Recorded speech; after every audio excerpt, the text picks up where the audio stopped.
Violent crime is on the rise. Toronto police presenting some pretty alarming statistics at their final board meeting of the year. And this is all part of their pitch to the city for that $20 million budget increase. You can love or hate the police, but there's a service level that needs to be met. The Violent Crime Severity Index in Toronto is up 15%. That's 3 times the rate of the national average. According to Toronto Police, there's a sharp rise in emergency calls and response times have hit a high of 23 minutes. It's something that our budget is attempting to address by ensuring our capacity to hire resources to make sure that we can focus on core service delivery, which means arriving when people need us the most in a timely manner. Carjackings have also skyrocketed, and there's been a staggering number of hate crimes since war in the Middle East began. We must be resolved in our commitment to not allow our communities to be victimized any further.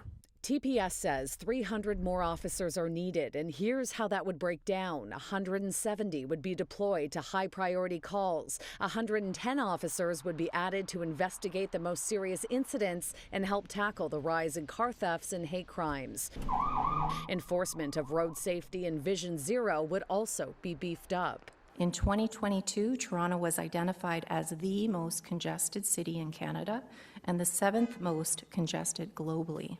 The $20 million boost police will be asking for would be a 1.7% increase and would push their annual budget to $1.2 billion. This comes at a time when the city is broke and amid growing calls to defund the police due to violent incidents and criticism over systemic racism within the force. It is crucial to scrutinize this request. The board sat through about half a dozen deputations, with many criticizing the calls for more money. The reality is that thriving and healthy community spaces have more support and resources, not more policing. That is evidence-based. But in their pitch to the city, police also point to a growing population and the need for more community presence and engagement. It's not only about service levels, which is the most important right now, but it's about how we can make policing more relevant to the communities they serve.